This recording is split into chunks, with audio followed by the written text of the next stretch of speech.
Bismillahirrahmanirrahim. Assalamualaikum warahmatullahi wabarakatuh. Bertemu dengan saya lagi, Anton Energi. Kali ini saya akan membahas tentang kemandirian kampus. Tapi jangan lupa subscribe channel ini dan like and share video ini. Oke, saya bahas ini kenapa gitu ya? Karena saya melihat bahwa kampus-kampus di Indonesia itu tidak mandiri atau kurang mandiri ya, karena masih dalam proses bergantung dengan dana dari pemerintah dan SPP dari mahasiswa gitu dalam bentuk UKT gitu ya. Oke, kita lihat dalam video ini. Oke, ini adalah top 8 atau 8 besar Universitas Indonesia berdasarkan World Indonesia University Rankings tahun 2021 gitu ya. Nomor 1 adalah Universitas Gadjah Mada di Yogyakarta, peringkatnya adalah 254. Jadi sampai sekarang tidak ada universitas Indonesia yang berada 100 besar dunia gitu. Oke, kita coba lihat 3 besar dunia itu siapa saja gitu ya. Yaitu nomor 1 adalah MIT, Massachusetts Institute of Technology. Kemudian nomor 2 Stanford University dan nomor 3 adalah Harvard University. Tiga-tiganya adalah universitas yang ada di Amerika gitu ya. Termasuk Harvard University adalah kampus tempatnya Mas Menteri gitu ya. Pada tanggal 9 Februari, saya pernah memposting di Facebook saya, coba silakan dilihat kembali untuk menanggapi kampus Merdeka yang disampaikan oleh Mas Menteri pada tanggal 24 Januari, yaitu dengan judul Dana Abadi Perguruan Tinggi Endowment Funds gitu ya. Jadi di sini saya menceritakan bahwa pentingnya dana abadi perguruan tinggi gitu. Bukan dana abadi pendidikan tapi dana abadi perguruan tinggi untuk perguruan tinggi masing-masing gitu. Jadi biar tidak sangat bergantung terhadap SPP mahasiswa gitu ya. Nah, kalau kita belajar tentang kisah Nabi Yusuf, ada yang terkenal di situ bahwa Nabi Yusuf bisa menafsirkan mimpi dari raja bahwa ada 7 sapi betina yang gemuk-gemuk dan diikuti kemudian dengan 7 sapi betina yang kurus-kurus. Dan Nabi Yusuf menafsirkan bahwa 7 tahun kerajaan ini akan makmur, gemaripah, dan pangan banyak. Kemudian 7 tahun berikutnya adalah dalam kondisi yang sulit. Paceklik lah istilahnya seperti itu. Nah, kondisi saat ini COVID-19 ini adalah kondisi paceklik gitu ya. Kalau kita sudah menyiapkan dana pendidikan, dana abadi pendidikan, maka kita tidak akan sangat pusing dengan kondisi seperti ini gitu ya.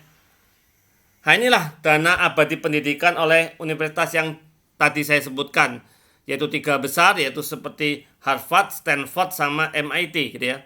Harvard sendiri memiliki dana abadi pendidikan hampir 500 triliun rupiah gitu ya. Nah, gimana kampus di Asia gitu ya? Kampus Asia saat ini nomor 1 adalah NUS, National University of Singapore, dan nomor 2-nya adalah NTU, Nanyang Technological University. Dua-duanya Singapura gitu. Dan ternyata dua-duanya punya dana abadi pendidikan gitu ya. Yaitu kalau NUS memiliki hampir 5,9 miliar dolar, diikuti oleh NTU hampir 2 miliar dolar Singapura gitu ya. Ini adalah data Straits Times 3 September 2019. Jadi kampus-kampus yang besar dia memiliki kemandirian dalam mengelola dana mereka, dalam arti mereka memiliki dana abadi pendidikan. Jadi tidak tergantung dengan dana dari pemerintah atau dana dari SPP mahasiswa gitu ya. Nah, inilah bentuk kemandirian yang harus kita bangun untuk kampus-kampus di Indonesia. Bagaimana kampus-kampus di Indonesia gitu ya? Ternyata sudah mulai. Ini contohnya Telkom University, yaitu PTS di Bandung. Dia sudah membuat website khusus untuk Direktorat Endowment dan Alumni. Di sini dana abadi pendidikan mereka untuk apa? Untuk beasiswa, untuk infrastruktur, untuk penelitian, untuk kerjasama, untuk dana pensiun. Kenapa? Mereka PTS nggak punya pensiun. Jadi mereka harus menyiapkan dana pensiun, kebijakan lainnya. Dan mereka namakan dana abadi pendidikan itu adalah wakaf, gitu ya. Sehingga kita bisa lihat bahwa ini adalah cara kita untuk menyongsong masa depan, yaitu wakaf, gitu ya. Bagaimana kampus PTN di Indonesia? Kita punya peraturan nomor 12 tahun 2019, yaitu adanya bantuan operasional perguruan tinggi negeri, gitu ya.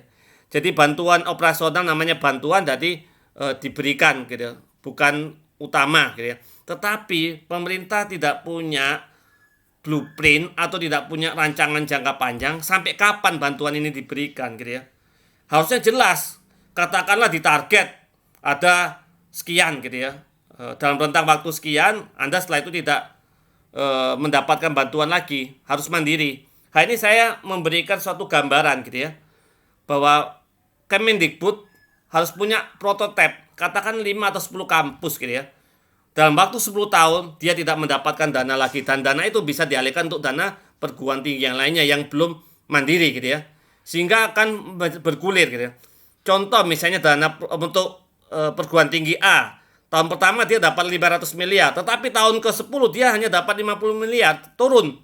Pada tahun ke-11 dia sudah tidak mendapatkan bantuan lagi dan dianggap sudah mandiri. Tentu dalam jangka waktu ini dia harus dikontrol, dikendalikan oleh pemerintah, gitu ya. Dan kita sampai sekarang belum punya blueprint pendidikan, dan ini semua harus dirancang, gitu ya. Nggak bisa kita melakukan sesuatu by accidental, gitu ya.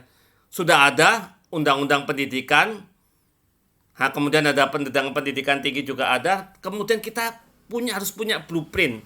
Ini contoh blueprint milik Malaysia, gitu ya. Dan silakan ini 2015-2025 dan kita bisa belajar dari Malaysia, gitu. Itu yang bisa saya sampaikan. Saya berulang kali mengatakan bahwa Indonesia negara kaya, kita harus menyiapkan SDM yang kuat, dan SDM yang kuat salah satunya dihasilkan dari perguruan tinggi. Terima kasih. Assalamualaikum warahmatullahi wabarakatuh.